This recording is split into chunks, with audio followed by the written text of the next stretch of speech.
How's it going, everyone? Dax here, and today we're going to be checking out the newest Cause Quiz Art video. We're going to be reacting to Your Body Killed Cancer 5 minutes ago. Let's get straight into it. So, as per usual, the video will be in transparent mode just because of copyright issues. Let's get straight into it. And away we go. Somewhere in your body, your immune system just quietly killed one of your own cells, stopping it from becoming cancer and saving your life. It does that all the time. The vast majority of cancer cells you develop will be killed without you ever noticing, which is an incredibly hard job because of what cancer cells are. Parts of yourself that start to behave as individuals even if it hurts you. What is cancer and how does your body kill it all the time?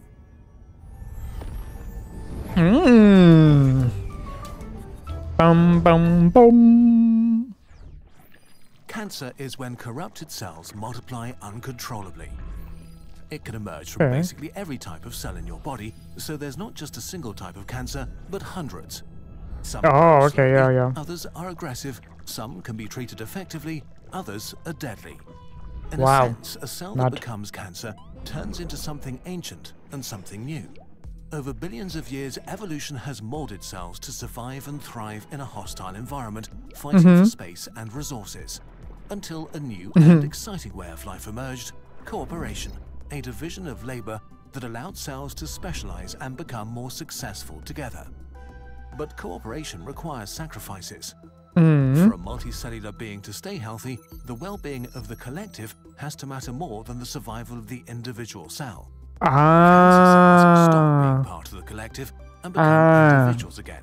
Your body can handle a few rogue cells, but some cancer cells divide again and again, becoming a sort of new organism within you. Taking resources you need to survive, competing for the space you inhabit, destroying the organs they were part of in the process. Despite the harm they cause, cancer cells are not evil. They don't want to hurt you. They don't want anything. Cells are protein robots that just follow their programming, which unfortunately has been corrupted. That's scary. It's like the what's the word? The friendship between the humans and the earth. We don't want to hurt the earth, but we still do it anyway because we just want to exist. So therefore, we harm our own place of living, even though we don't mean to. This is my theory about how people are the cancer of the earth.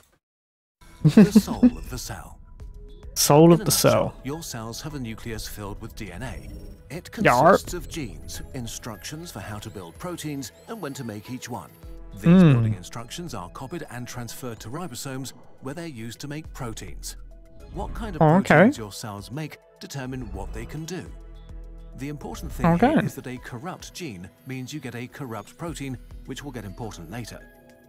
Your DNA gets a tiny bit corrupted. It mutates tens of thousands of times each day.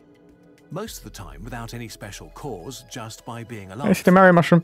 Almost all of these mutations are fixed very quickly or are not problematic.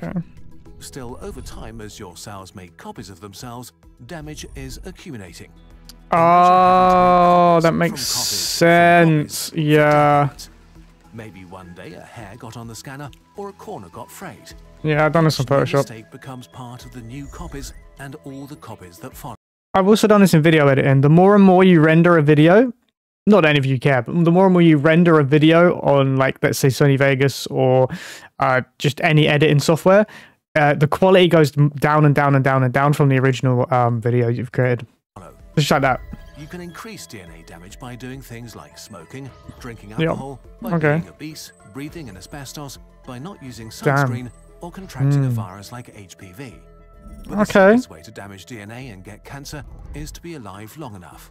For many cancer cases, there is no cause other than bad luck.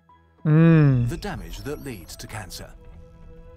I'm simplifying, but roughly there are 3 categories of genes that need to be corrupted so cancer can arise.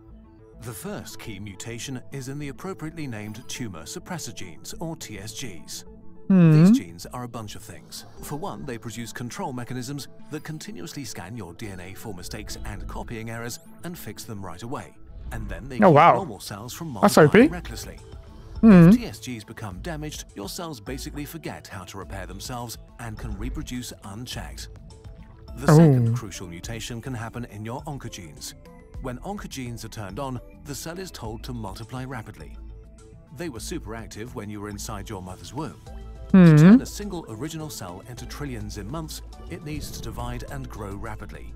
These rapid growth genes are turned off when there's enough of you. When your oncogenes get corrupted, they basically turn on again. The third crucial mutation is in your cell's suicide switch. Most cells are constantly recycled and refreshed. When cells amass too much damage, they crazy. lose mutates, and special genes trigger a controlled suicide called apoptosis. That's If sick. the genes that control this process get damaged, cells are free to live on despite being dangerously corrupted.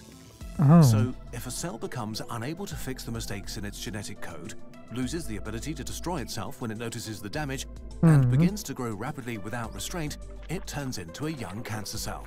Wow, it has to go through all this just to become a cancer cell, and look how many people in the world have cancer. That's crazy. These cells have to be killed as quickly as possible. While they are bad at this stage, And they are fight still these. pretty weak and easy to kill. But if they continue to mutate and increase in number, they can learn to avoid your defenses and become a real threat. At any moment of your life, your immune system is hunting these cells. But how do you identify and kill corrupted cells that seem indistinguishable from healthy ones? Ooh. How to find cancer? Well, here we come back to the proteins your cells produce and the story they tell. So if, for example, your oncogenes switch back on, they make oncogene proteins. Your immune system knows that they should not be present if you're an adult. So to know which cells are corrupt and which are healthy, your immune system needs to know what proteins they're making inside. To solve this, because they need it to class 1 molecules, a sort of display grow window that makes cells transparent. Cells samples of the proteins they make Body's so and put them smart. into thousands of these MHC molecules to showcase what they're doing. The selection is constantly refreshed, always giving an up-to-date picture. There's a whole library of proteins that are highly dangerous and should not be made by healthy cells, and your immune system has them all on file. It has billions of specialized cells called T cells made to recognize specific proteins. If a T cell sees a forbidden protein in an MHC display window, it knows that the cell is corrupted and kills it immediately. So, because we're not meant to be producing these, they destroy them, which is kind of cool. What if a cancer cell mutates and finds a way to circumvent this process? All it needs to do is to stop making MHC class 1 molecules and boom, it's invisible. Without display windows, the immune system is blind and can't identify cancer anymore. That's messed up. What? Evolution found an ingenious solution. Another one? Cell, a judge, jury, and executioner. Like I said before, man, for a cancer to survive all this, and for it to be so common in people, it's actually genuinely surprising. This very second, hundreds of millions of natural killer cells are patrolling your body, looking for cells that have already turned into cancer or are corrupted by a virus. Natural killer cells go from cell to cell to check for one thing. Does a cell have MHC class 1 molecules? Does it have a display window? And is it doing its duty of showing off what's going on inside itself? And if it doesn't, all of your bases. And it would just go bang. Cells look for the presence of the unexpected, something that should not be here. Natural killer cells look for the absence of the expected. That's so smart. That should be here. The logic is, if a cell does not have display windows, it wants to hide something. If it's not cooperating, must be killed. Make it cooperate. What makes the natural killer cell even more metal is that it's always in murder mode. It patrols your body, checking cell after cell with the intention of killing it. Your healthy cells have to convince it that they should not die today. The way to do that is to have MHC class 1 molecules. So, in summary, almost all young cancer cells you will ever develop in your life will be killed by your immune system. Okay, but if your body is this prepared, why do we still get cancer? Well, sometimes cancer cells mutate more and get much better at fighting back. Cancer is a story of an arms race that we will win eventually, maybe with the help of natural killer cells. Right now, a number of therapies are beginning to show amazing promise, from cancer-fighting vaccines to engineered T cells and even natural killer cells. We'll look at these therapies in future videos. So the war is not won yet, but we are on to cancer, and eventually it will be eliminated once and for all. Maybe sooner than we think.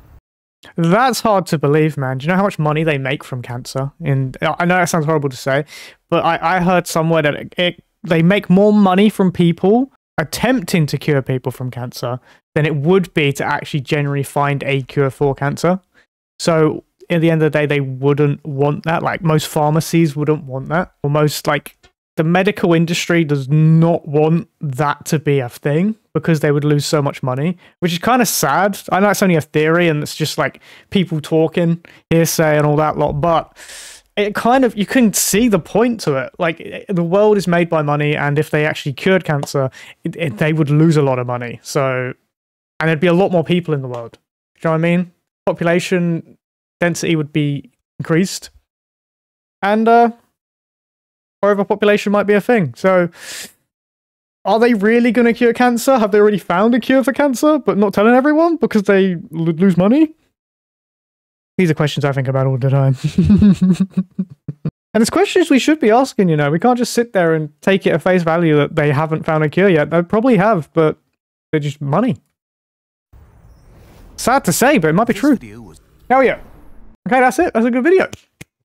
Okay. If you enjoyed that video, make sure you check out the original in the description down below. Make sure you hit that subscribe button. I'll see you in the next video. Later.